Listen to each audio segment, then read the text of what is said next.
Hi, everyone. You're listening to the Bold Little Minds MomCast, a podcast where we talk to incredible moms who share their unique journey to motherhood, practical tips, and some of our favorite low-prep activities so you can enjoy that hot cup of coffee. I'm your host, Krissy. I'm a mom of 2 boys. I'm glad you're here with us, so pop in your earbuds and let's have some fun. Welcome to the Bold Little Minds MomCast. My name is Krissy, and I'm so happy to have you here with me today. I can't believe that this coming week is the last week of August. It's gone by so fast, but I am ready for the September weather. It's been a lot cooler here. I don't know about where you live, but man, I am so done with the 90-degree days. But what I'm not ready for are the layers. The other day we had to go out in the morning, and I've been taking pictures of all of the load that I'm carrying outside, and it's just getting bigger and bigger. I had to grab everybody's sweatshirts, and wow, I was not prepared for that kind of transition. You forget about those kinds of details when you're excited about the next transition. The things that get old real fast, you forget about real fast too. So that was kind of a reminder of it's not all fun and games and not all like cozy pumpkin spice lattes and things like that when the fall comes. It's also bundling everybody up and taking extra time to get outside, which for me is already a lot. It's already a lot to get everybody outside, even if we're not even wearing shoes. Getting them psyched up to go out has been quite the process. My 3-year-old isn't really into wearing clothes lately, although that is getting better.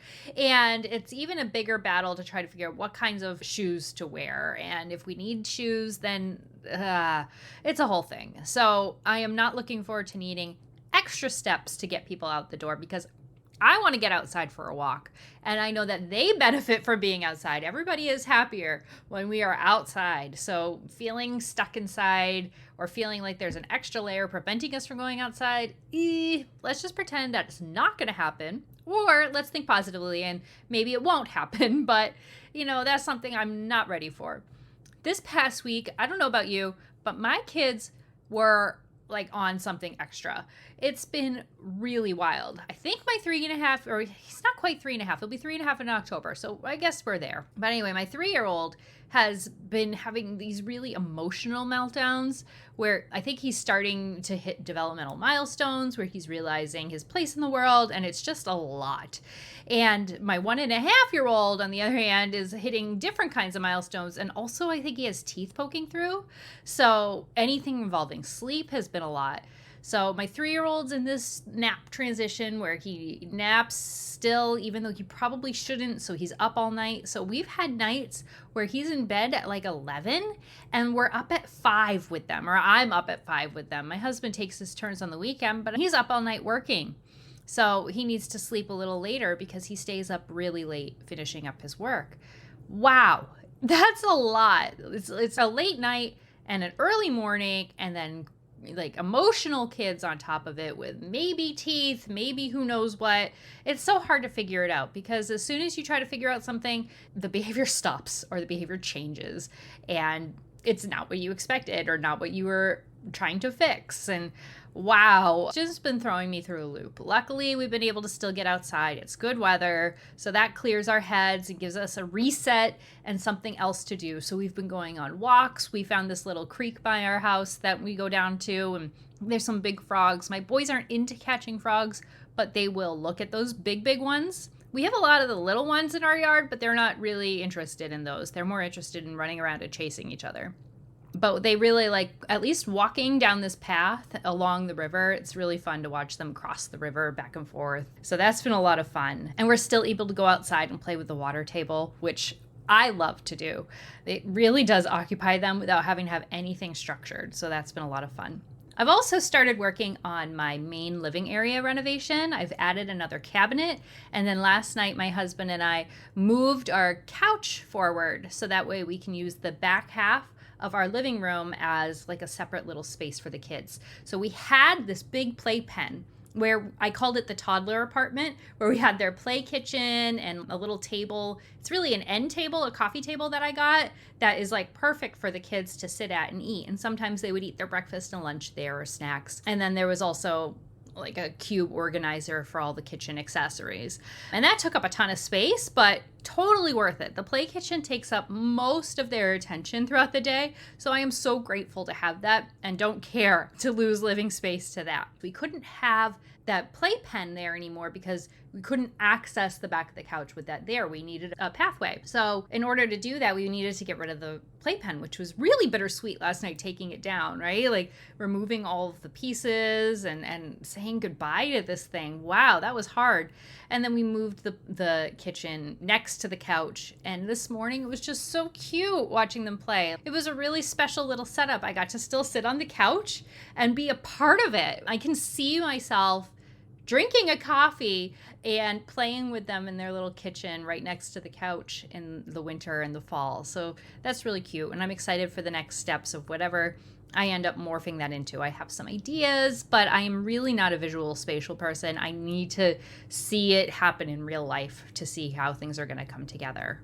So fingers crossed, and keep your eye out on my Instagram for that big project that's coming along quick. In this week's episode, I interview Natalie. Natalie is a mom of a sweet little boy, and she's the founder and owner of Cookie Nookie, which is an incredible company. Her cookies look incredible. She ships cookies nationwide. They all look so good. She sells monthly subscription kits, and she sells make your own kits, or you can buy whatever bundles that she might be offering at the time. And they're such a great present you can send to your friends instead of maybe sending flowers or something like that. A really nice gift, or you can buy them for yourself. And also, she's supporting a really great cause. So one thing to know about Natalie's story, this might be a little trigger warning for anybody, is we do discuss her infertility journey. We talk about IVF and miscarriages. Through these experiences, Natalie has decided to give back to the community with Cookie Nookie. So as she moves forward, a portion of her sales are going towards micro grants that she'll give to moms who are also going through an IVF journey.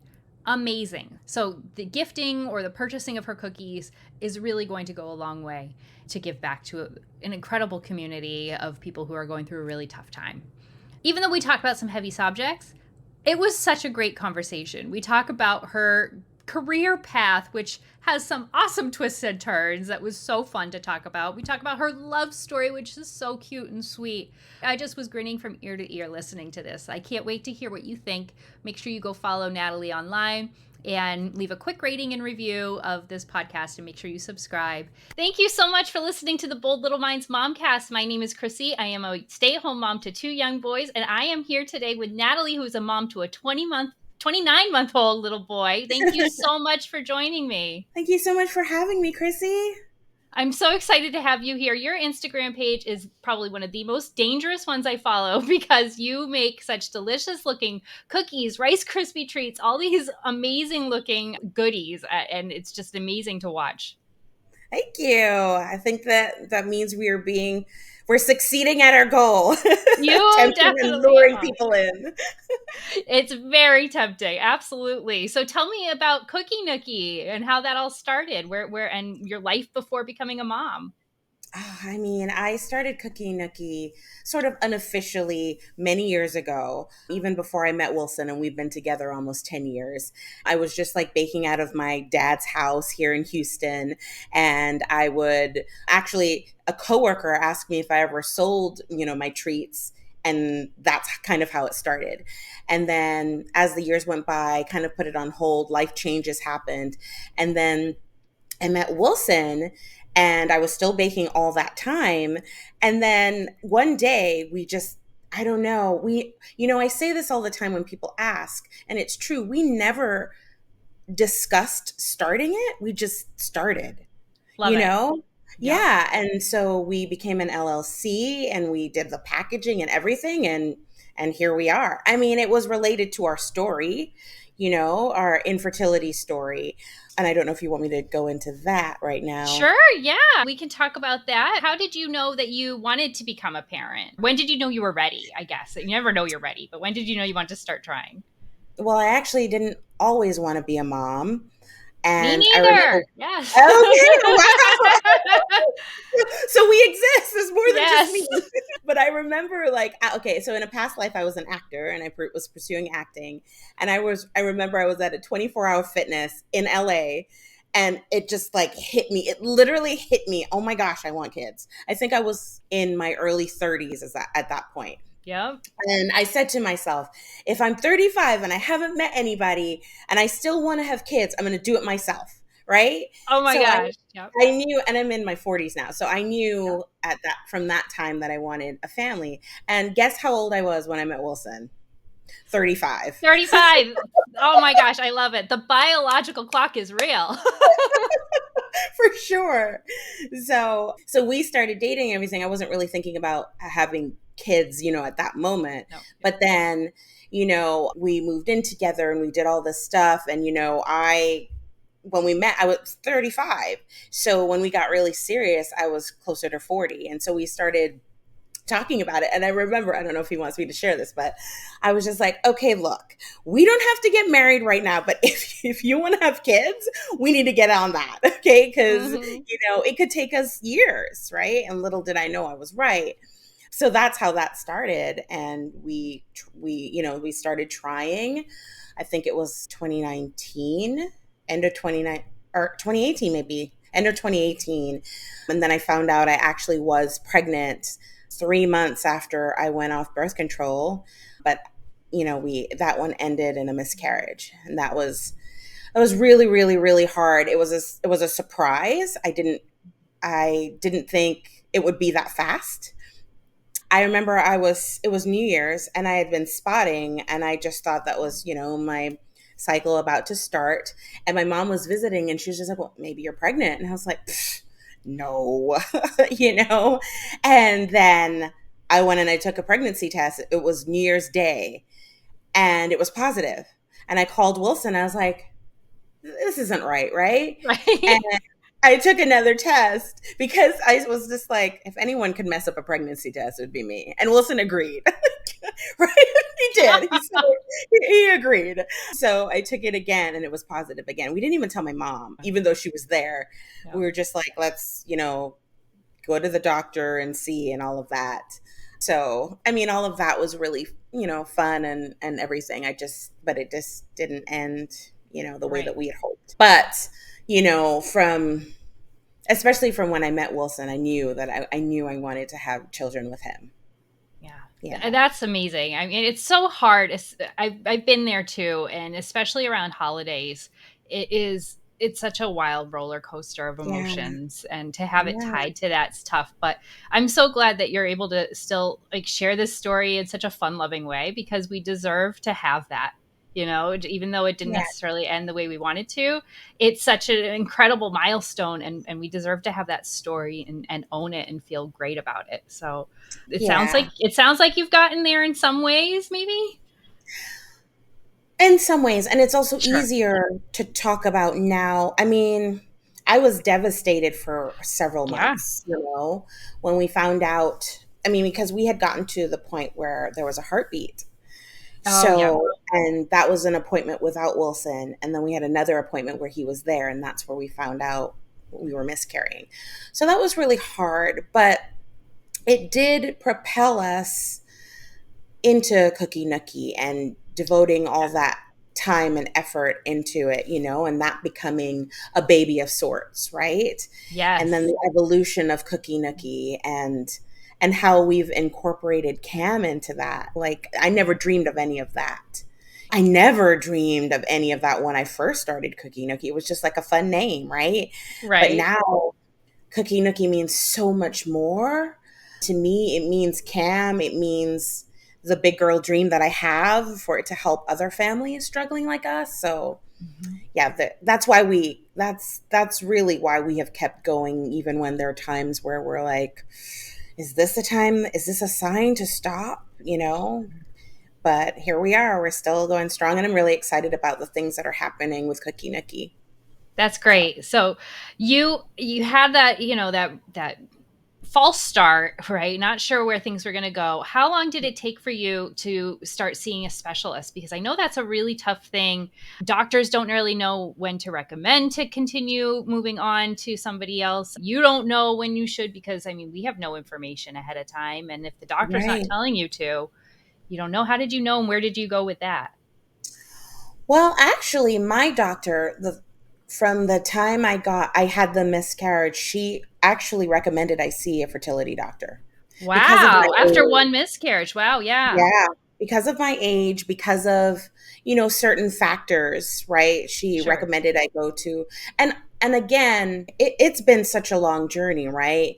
Like Sure. that doctor recommended we go to a specialist. We went to a specialist. I mean, and I'm going to tell the like abridged Cliff Notes version, right? Because Sure. it's an incredibly long story. So that doctor did a bunch of testing and, well, blood work, right? Hmm. And then said she recommended IVF. We could not afford IVF because it was going to be like $20,000 or 20 or $30,000. And so we went with an IUI. Hmm. Um, and we did 4 of those and they failed. Right. And so we got back together with a doctor and she was just like, well, we are with IVF again, right? The suggestion for IVF. And so we were just like, well, all this money, I think they were like $5,000 a pop. So all the Right. money that we put into the IUIs, we could have, but it's woulda, coulda, shoulda, right? Shoulda, Yeah. coulda, You woulda. can't turn around. Yeah. Right. But so we started going the IVF route, like the testing for that. And we switched clinics somewhere in there. The memory's hazy for me now, but I do Mhm. know that there was something about that experience that didn't strike me as there's something not right, right? So we switched Sure. clinics and the new fertility doctor did different testing, right? Did all the blood work, but then did what's called a hysteroscopy. Hmm. And so they go in and they take a look at your tubes and everything. And sometimes if they catch something, they can fix it then and there, right? So I'd never heard of a hysteroscopy before this doctor. And it turns out I had a Wow. blocked tube. One of my fallopian tubes was blocked and the other was partially blocked. So Wow. that, of course, diminished the chances of the Absolutely. IUIs working, and for years, I was so mad because it felt like we wasted all this money, And So, time. And yes, and time. And when you're a yeah. certain age, this time, anyway, so we started prepping for IVF, knowing what we knew now. And then we got pregnant again, naturally. Okay. We went on vacation and we came back and I got pregnant. And and again, it was around the same time. It was Ugh. New Year's. And it was just crazy. And we were baking. We had a big order, right? Like a big order. It was still in the early stages of Cookie Nookie, so this meant a lot to us. But it was great. It was a distraction, so whatever. I remember, I was at Sam's Club and I was rushing because I had to get back home and we had to bake. And I was not looking where I was going. And this is not where I expected this conversation to go. But anyway, I was not looking where I was going. And I slammed the cart into this metal pillar in the middle of the Sam's floor, right? And I slammed hard. It was painful. It hurt. But, I just carried on, shook it off, and went home. And, we started baking and stuff. And then I started bleeding. Oh. Now, I will never know if it was because of that or if it just wasn't meant to be at that time. But I will always think that was the reason that I miscarried. But that was right before we were supposed to start the whole IVF process. So of course we carried on and we got, we had like 10 embryos and then, well, 10 eggs, 8 fertilized, 8 made it to blastocyst. And then we did genetic testing because of my age and things like that. Yep. And we had 2 genetically normal embryos. Okay. And my acupuncturist said that that was amazing for my age, and they were identical in every way. And so we moved ahead and I just asked our doctor, just pick one because if they're the same, you just go ahead and pick one. Yeah. And our first frozen embryo transfer worked. And it was scary in the beginning at week 6 and week 7. I had heavy bleeding with clots. And I remember the first time, it was around 11 o'clock at night. and I started bleeding, and I was just devastated because I thought I was miscarrying again. And I called the on-call doctor, and it happened to be my doctor. And Oh, she talked me off the ledge. I mean, I was still terrified, but she was just like, it could just be bleeding. This is actually, I never knew this. And there are a lot of women who don't. When you have, when you go through IVF and when you have an IVF pregnancy, it is common to have bleeding. Yeah, oh, I didn't know that. So I tried, to believe her, right? Because I'd also heard that the other two times I was bleeding, but I didn't know the circumstances were different this time. sure. So the next morning I went in, and she, did an ultrasound, and then there was a heartbeat and everything was fine. Oh, And so it happened again week 7. And of course, I was terrified again, but just hoping, and everything was fine. And she could see where the blood was on my mhm. ultrasound. So that was comforting. We don't know where it came from, why it was there, but she just kept monitoring. And, now we have an almost 2.5-year-old. Amazing. I mean, he's Yeah. everything. He is absolutely everything. Amazing. I love how your journey went from you trusting your gut and switching to somebody else who took a closer look at things to all these scares and but having this really good feeling with your doctor. I think that's such an important thing that I think I want moms to know is like you can switch doctors. You can. There's no reason not to. Actually, and I left this part out, we switched doctors in the middle of our IVF cycle as well. Wow. Something, again, my gut was telling me I wasn't getting the treatment that I should have been getting. And a coworker of mine actually had the same doctor. She was Okay. going through IVF, and she had the same doctor, and her experience was not the same as mine. And so I was just like, and I spoke with Wilson. I'm like, should we switch? Should we switch? So I spoke up and I said something. I mean, I advocated for myself, Sure. you know, and so we switched. And so that new doctor was the one who was there through, she is the one who did the transfer. I mean, yeah, the transfer. She's the one who was my own call doctor. And she is still my fertility doctor now as we're trying to prepare for another round. Oh So my yeah, goodness. I think Yeah. that we have to advocate for ourselves. I mean, you do hear that, but it's so important. And sometimes it's more important than others. Sometimes it is life altering, whether it's your health or trying to start a family. I think that you have to trust your gut. As women, we need to trust our gut. If something doesn't seem right, we have to listen to it, even though, I mean, it was scary and, like, oh my gosh, in the middle of an IVF cycle, should I be doing this? But it Right. turned out to be the most amazing thing to have done.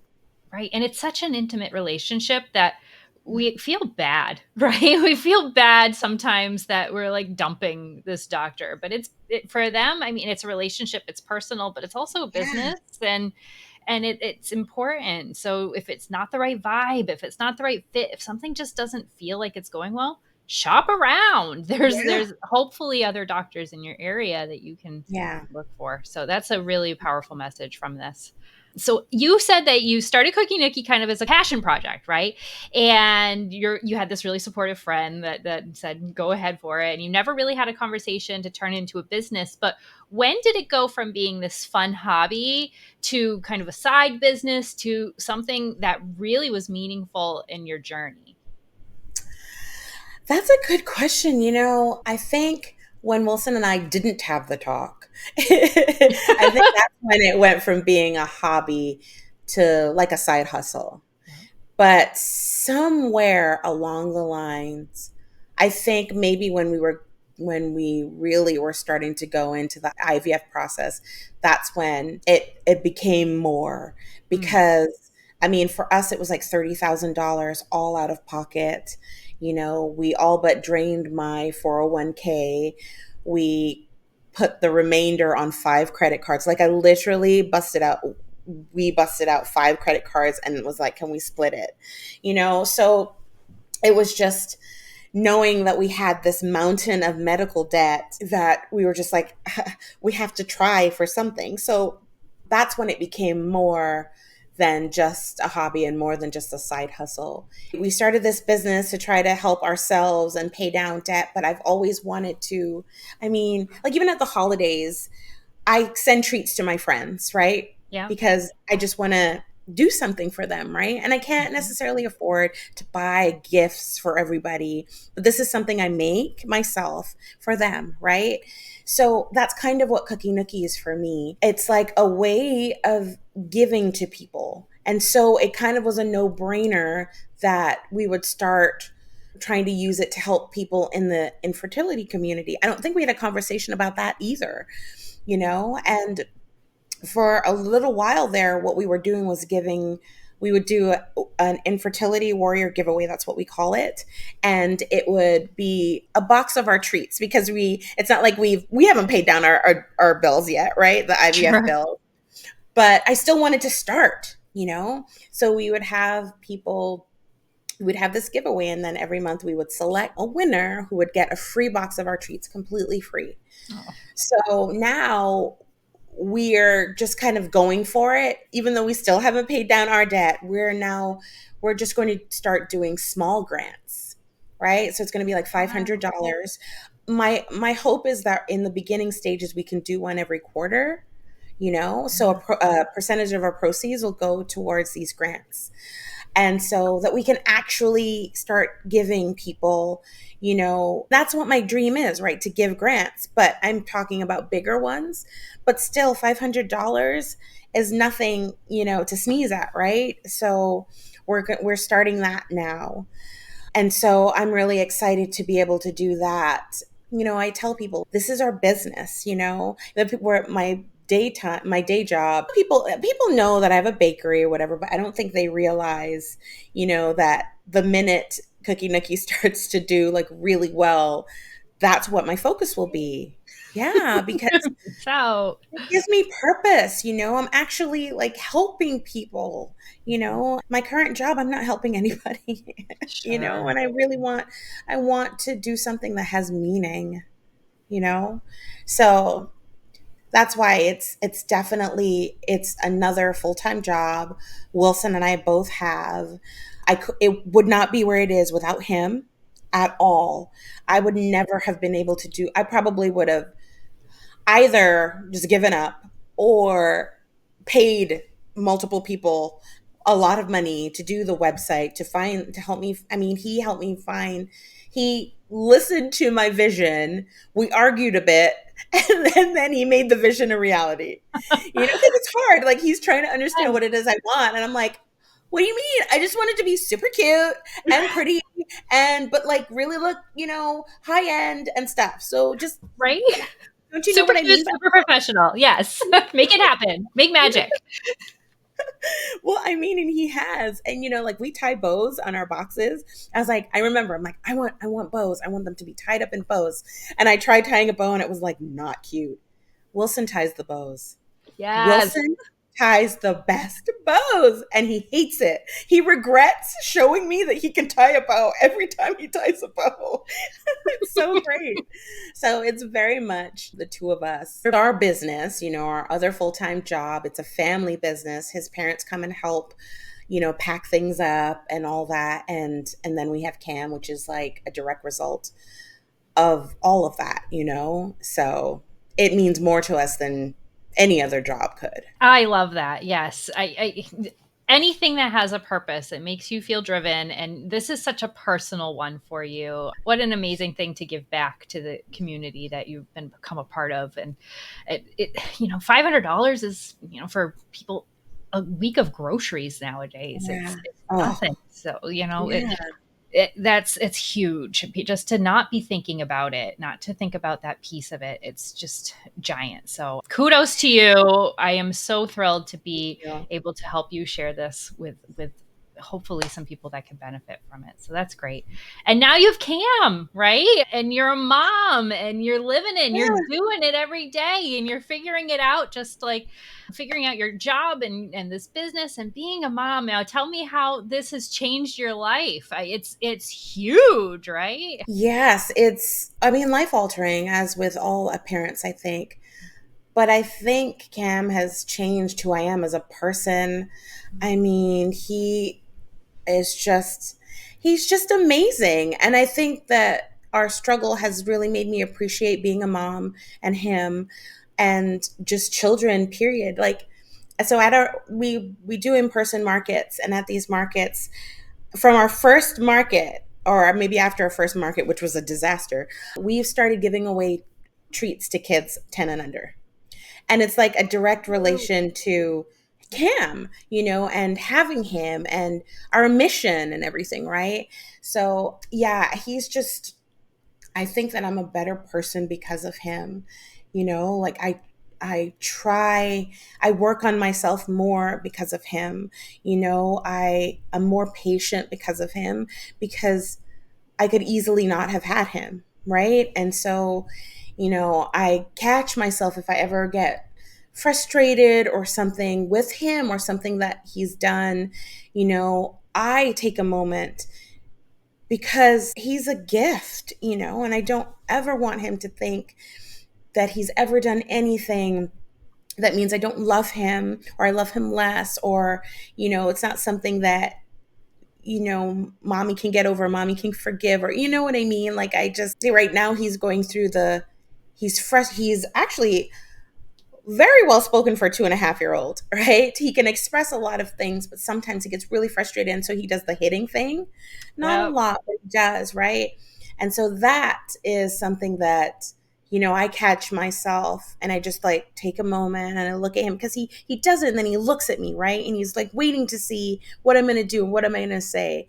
And I just know he's looking to me for something, for help, for guidance. Like, what do I do now? And so Wilson and I both were just like, we know you're frustrated. We know that you wanted to do this and mommy and daddy are saying no, but we can do it later. I don't know that I would have been able to do that before him. And I don't know that I would have been able to do that before our struggle with infertility. If I was just able to get pregnant and stay pregnant, I don't know if I would be able to appreciate him as much as I do. I also catch myself, like I have some, neuroses of my own, right? And I catch myself holding back on him witnessing that, right? But also recognizing that these are things I need to work on, because I do not want him to pick up on that and him take that on himself as well, right? So he is just really, every day, Wilson and I just look at each other and we're just like amazed by this human being, like whenever it's bath time, it's especially bath time, because we do potty and then we take off all his clothes and then he runs naked down the hallway. And it's just the cutest, funniest thing, because he's still a little unstable. And he's just like, he runs and we're like running after him. And it's just like every night we have that moment. And I just love it. And he's 2.5 on the 16th. And I'm just like, I still cannot believe that he's here. I still, so I'm just so, so grateful for him. That's beautiful. I'm just so grateful. I know. These kids, it's so funny. People will say things like finding yourself again or going back. And it's so, in some ways it's so true, because we aren't who we were. There's no way we could be who we were before. We are totally different people now. So it really is finding who you are again and figuring out where you fit in. What are your new passions? What are your new things that you're interested in? And the bathtub thing, oh, it's so cute. That brings me back. My little one, I mean, he doesn't take a nightly bath anymore because he hates it, and they're good. That's fine. The doctor approves. It's okay. But when he was real little, we had watched the documentary about Woodstock 99, right? And Flea from Red Hot Chili Peppers was running around naked on the stage with his guitar, right? And so after that, we just started calling him Flea. We're like, look at him running around. Yeah, and we say, run away naked baby, run away naked baby. mean, it's like the weirdest thing, right? But for you and your family, it's like, exactly. It's Yeah. just, those are the moments. So, Those are the moments. Absolutely. It's just so special. And I love hearing that. Now, in your past life, you were a child actor, or not? You weren't a child actor, you were an actor for children. yeah. Well, I went to school for acting, and my goal wasn't necessarily to be, children's theater actress, but that's kind of like a path a lot of us, a lot of actors take, right? As you're, auditioning and as you're trying to put yourself out there and so on. So yes, I mean, it started right out of college. Actually, right out of college, I went to an acting conservatory in New York City. Actually, it's a Broadway theater that has an acting conservatory. So I did that. But then I realized, I mean, I did a year of that and I realized I was hiding behind training, right? Because I went to school for acting and then I did this lab summer program for acting, which is training. And then I went to the conservatory, which is more training. And I realized I was hiding behind it because I was scared. So I left the conservatory and I started auditioning and I got into some children's theater. It started with two-person tour. So there's two of us playing multiple characters, and Fun. then a four-person tour. And these were regional tours. And then the highlight of my professional acting career was doing national tours where I was singing. I was a singer, and it was Berenstain Bears the musical. There were two What? of them. There was Viola Swamp, or Miss Nelson Has a Field Day, which actually I've never even seen these children's books. I have a child now and I haven't come across them yet, but maybe because he's younger. Sure. But then Berenstain Bears, I mean, everyone has heard of the Berenstain Bears. And I was Mama Bear. We are amongst royalty, everybody. This is Yes, yes, you incredible. are. Absolutely. Oh my gosh. I was Mama Bear. And as a matter of fact, in that show, she was pregnant and she has a baby. I forgot What? about that. Yes. Yes, there's a song. I could sing it for you now. I will not. But there's a song where she's talking about soon soon we'll be a family, more than name only. Now we're three, mama, papa, and son, but we could be four before the day is done. And so Oh, it's singing about her about to have a baby. that's so Anyway, yeah. fun. So I was doing that. And so on tour, it was amazing because I got to go to almost every single state in this country, right? Because of tour. Wow.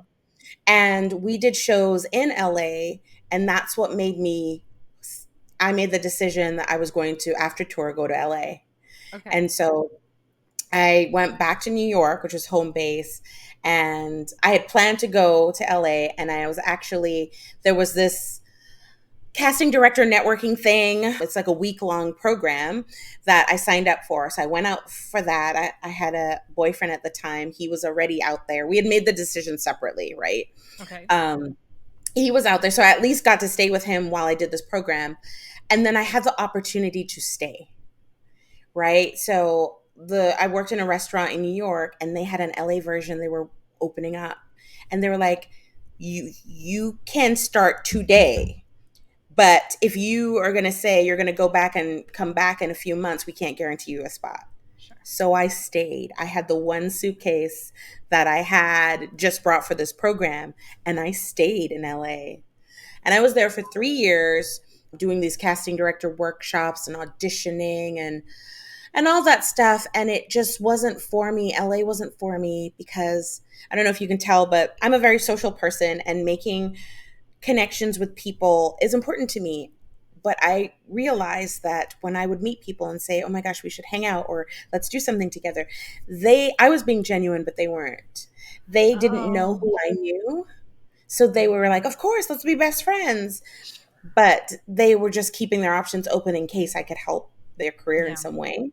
Mm-hmm. So I went back to New York, and New York was different. And then too, like, you could pursue film and television in New York then, right? Both theater and film and television. So I went back to New York, and then that was amazing. It was a different time because I was in New York because I wanted to be there versus following friends.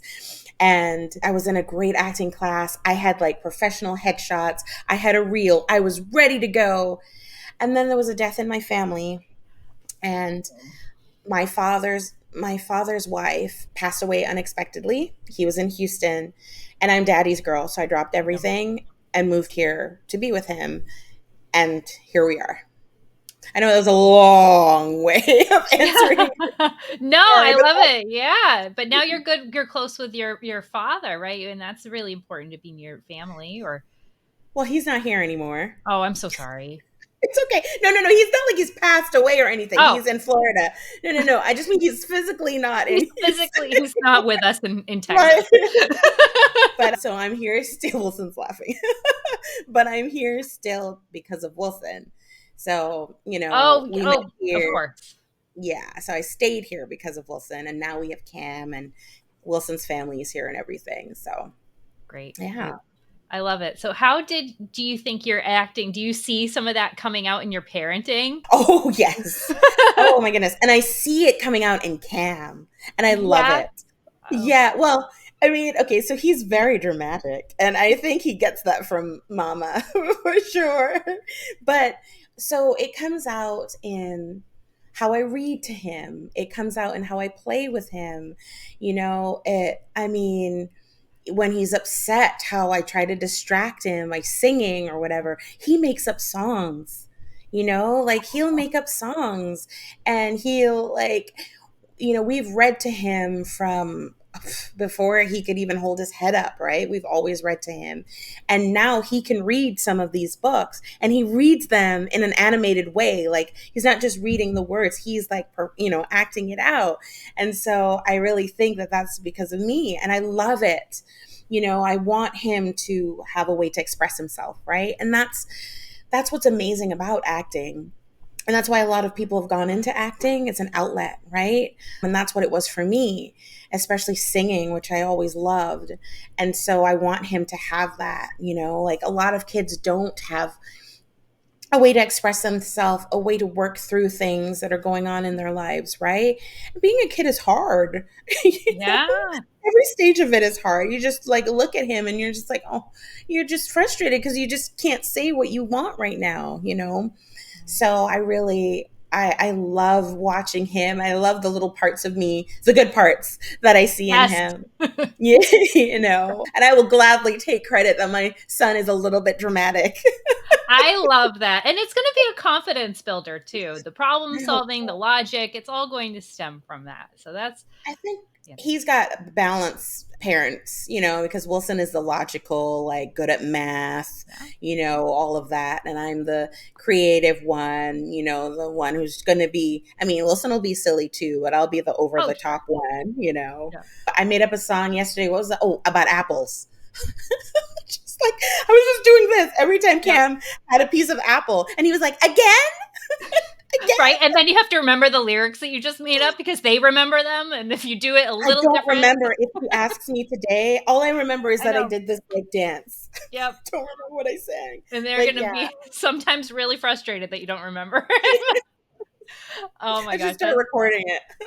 You should. Yes. Absolutely. Your little Cookie Nookie song minute. Maybe I'll start a podcast. Yes, I would listen to this podcast. Absolutely. Oh my gosh. Thank you. Do it. So one thing I love to share with or hear from parents is their favorite go-to activity so they can get a minute of peace. Maybe it's making some cookies or doing some work, or maybe it's just drinking your coffee or scrolling on your phone for a hot minute. Like, what is your go-to with Cam? I guess we kind of have two. Like he really is into building things right now, right? So we have these blocks. It's actually Jenga. We had this like oversized Jenga game that we got, I think, before we even got pregnant. And then one day we pulled it out and Cam, and we were just like, we say we're building the biggest house in the world. Right? So he loves those blocks. And then we got some extra ones now so we can build an even bigger house. And so he loves playing with that. And so those blocks are really a really good distraction for him. But also, and I know this might be a faux pas or, people have strong opinions on this, but for us with Cam, screen time, but the screen time specifically, a show called Number Blocks, which is math. You know it? I know it and I love it. Yes. Right? I mean, So okay, so this is like Broadway caliber like performances it on this really is. cartoon, right? It's just, and I like, we will sing these songs to ourselves. Like I wake up singing. My favorite song is the 100 song. Okay. I don't know that we haven't made our, 3-year-olds, they're in and out of what they're interested in, but Well, but Cam has been obsessed with this for yeah, a while. So I he love it. will more so than even with the blocks. He will sit still and he will watch number blocks because he's studying it. So he can count to 100. He can count backwards down from 100. Oh my God. He can do some math. He is obsessed with the times tables. This is all number blocks. Yeah. So in the beginning we were very like, or I was very like, no screen time, no screen time, turn it off, turn it off. I don't want him in the room with the TV Don't let on, him see. you know. But now he, like, we read to him a lot, we do a lot of stuff with the TV off, but in a way this is like more than we can teach him. Like, yes, I can sit down and go, okay, Cam, 1 + 1 is, but they're singing about it. Right. It's more engaging and more fun, and we can sit and sing with him and all that. But it's just like, just to watch him, and his teacher, like the other day, she was just like, Miss Natalie, I was just walking by Cam and I overheard him counting down from 100. And I was just like, yeah. Yeah. He knows how to count to 100 and count down because he's so into numbers and he loves to show number blocks. So he's absorbing it. So it's so hard because, I don't want a lot of screen time for him, but he's learning so much and he's loving it. And then he's singing it when the TV's off, Yeah. So those are two of my go-tos. They live in a world full of screens, and they are going to be living in a world full of screens that we can't even imagine. And so I think it's good to help them make healthy choices Yeah. and build these boundaries. But also I think it's great for, when I think about my childhood, I loved the moments when I was snuggling up watching TV. Like you snuggle up and read a book, but there's something just special about sharing a movie with your Yeah. parent when you're just like laying there, and there's Yeah. nothing important going on, and you're just vegging and relaxing together, and that feeling their Yeah. heartbeat, feeling the snuggle. I think that's Remember an that. important piece. Yeah, I agree. And I want him to always have that and know he can always have that. But also, as a parent, those moments are amazing. I love, like, just feeling the weight on him, Uh-huh. as we just sit and watch TV or whatever. It's just like when he just comes over and sits on me, I just am like, I'm just so grateful that you're here. I have this Right. moment, right? And we know we're not always going to have those moments where they want to snuggle up with us, Right. right? Right. So yeah, cherish all those Yeah, moments. we're lucky to And have them. yeah, and he, oh my gosh, for a while now, he wants to bake with me. Oh, He I wants to love it. bake with me. So that's like, and I love it too. Like, he helped me bake bread the other day, and the bread came out like tough, right? It was just terrible. But how could I like not let him play with that dough and knead and everything? He wants to do these things with mama. He has a little oven that he plays with, trying to be like mama. I'm not gonna stop that. I just, oh my gosh. Oh, it means everything to me. And he's gonna be a little baker. As soon as he, is balanced enough that I can help him, we can bake together more, right? Yep. Like, he can dump things and like sort of pretend to help, but like, I just love those moments. And yeah. I keep saying it. I'm so grateful for all of those little things and him wanting to do these things with me. It shows. It shows. It's definitely comes through how much love you have for this little guy. One thing I love to do on this podcast is we have a lot of experience and a lot of research that we've done as moms, but we don't really ever get to use it again. Like, sure, you get to use it for if you have a next child, but you don't get to like then continue on, right? It's not this, we Mhm. have expertise, but we're not developing it. It just kind of goes away. So Mhm. I love us to be able to have a moment where we can feel like an expert with all of this information that we have, and to give some unsolicited advice, because who Mhm. doesn't want to do that without hurting somebody's feelings? So I have this question from Reddit, right? And that I'd love to get your take on. The post is passing on mental health problems. I worry a lot about passing on mental health problems to my kids. My mom's whole side of the family is really dysfunctional. I'm better than my mom, but I still struggle a lot with emotional stuff. I think all the time about how to avoid passing on those emotional problems to my kids, because I think probably a lot of it is learned behaviors. I see my mom in myself sometimes, and it really makes me worry. What's your take on this? Well, first of all, it resonates so much with me because my mother suffers from clinical depression that she's managing. My brother suffers from clinical depression, and he couldn't hold on a job until recently. So it's definitely mental health issues run in my family as well. So I have thought about this a lot. Some things you can't control, right? I do agree with the learned behavior. Sometimes I see my mom and my sister in me, and I'm just like, okay, I see these things. I don't want to follow in this path, right? So there are some things that you can control, your actions, your behaviors. But when it comes to like, depression and things that are genetic, there's only so much you can do. But there are things that can help, right? And so, like, in terms of my son, I do worry. But what I've said to myself is I'm just going to watch, and see if I see any signs.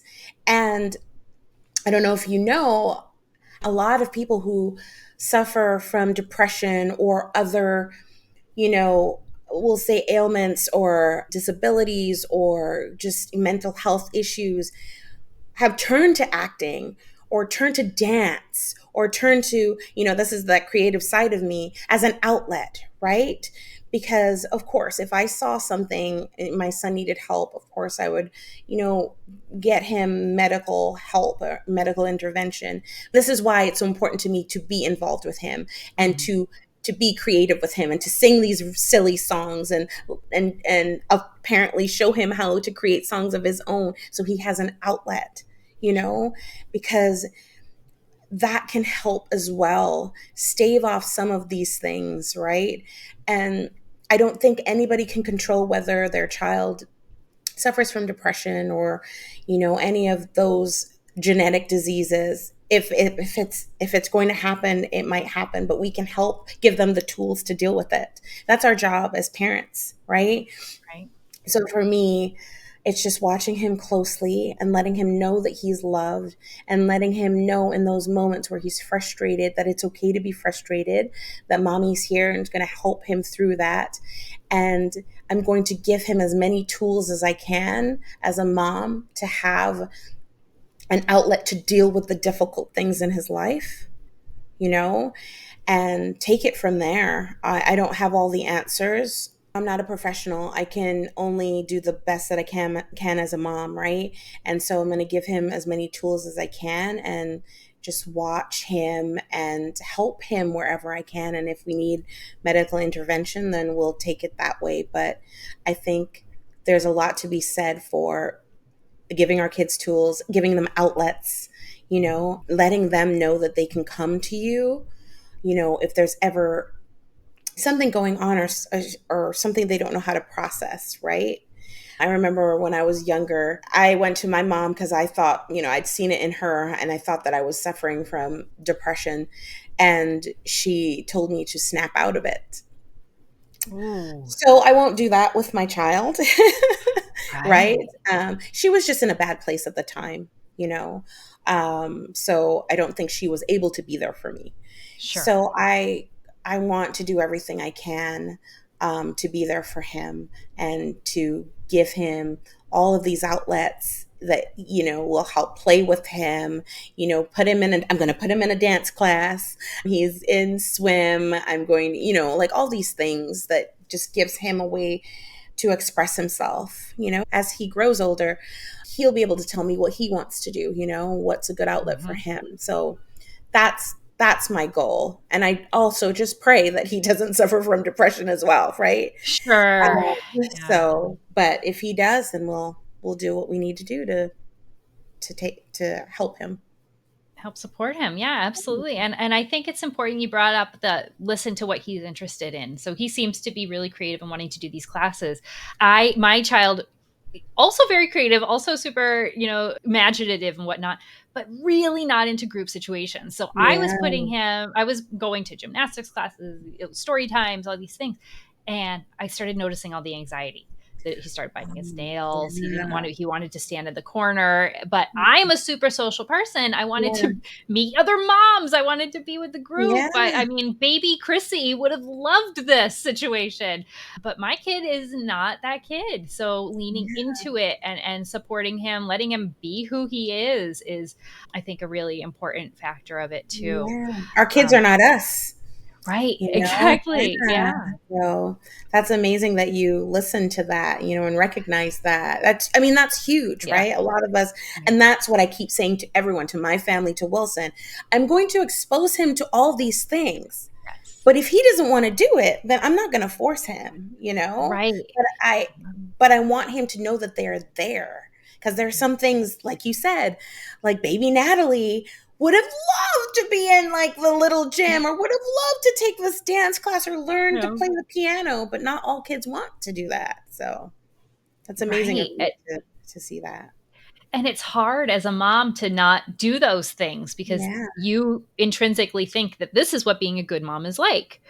But they don't need that. They need something Yeah. different sometimes. And that's Yeah. hard. And another piece I want to bring up is therapy. I think therapy is a really important thing to try to at least to go to. I know that scheduling things as a mom, like another appointments are the worst. But I go like once every 6 weeks, just as like a maintenance thing, Yeah. just to jump in and Yeah. talk about what's going on and try to. She helps me really sort out like what's a big deal and what isn't, or the ways that I can cope with them or the ways I can reframe things. So I Yeah. think I've That's seen amazing. that come out a lot in my parenting. Even though I feel like I'm in a good place, I never feel when I go to therapy like I need it. But then Mm-hmm. I leave and I'm like, I needed that. So I think I that's a big piece. Yeah, I'm a huge advocate for therapy. As a matter of fact, right now I'm like in between, just because, like you said, the appointments and the insurance and all of that is just a struggle, right? But before getting married and everything, I was, even while I've been here in Houston, was in therapy. And I think it's huge, like you said, whether something is wrong or not, it's really helpful. So I will always advocate for therapy as well. And if he needs that, yes, absolutely. So good for you. Good for Oh, you. thanks. We're just doing the best we can. Yeah. All of us are just figuring it out. So, thank you so much for being here with us today, Natalie. This has been such a lovely conversation. I've really enjoyed going on your journey with you and hearing about everything that you went through and where it's taking you here now. Just incredible. So, I'd love for you to share revisit some of the things that are coming up next for Cookie Nookie and plug your social media. Tell us all about where we can find you and follow you and buy your treats for a sugar fix. Oh, well, thank you. So you can find us on Instagram. Our handle is at Get Cookie Nookie. Not just Cookie Nookie, it's Get Cookie Nookie, which is also our website. So you can order on our website at www.getcookienookie.com. And then we're on Facebook as well, and that's just Cookie Nookie. But it's all linked. If you try one thing, you can get to the other. So if you go to our website, you'll be able to get to our Instagram and vice versa. And we do monthly variety boxes. So we have our like a la carte treats, but we have a monthly variety box. And this month's, which hasn't actually been revealed yet, but is our Rice Krispie Treats variety box. So it's like different flavors of Rice Krispie Treats I make myself. But that changes monthly. The variety box changes monthly. And we also do in-person markets. So if you're in Houston, you can check us out. We do like 2 to 3 markets a month. So, and that also will be on our Instagram as well. So it would be awesome for people to check it out.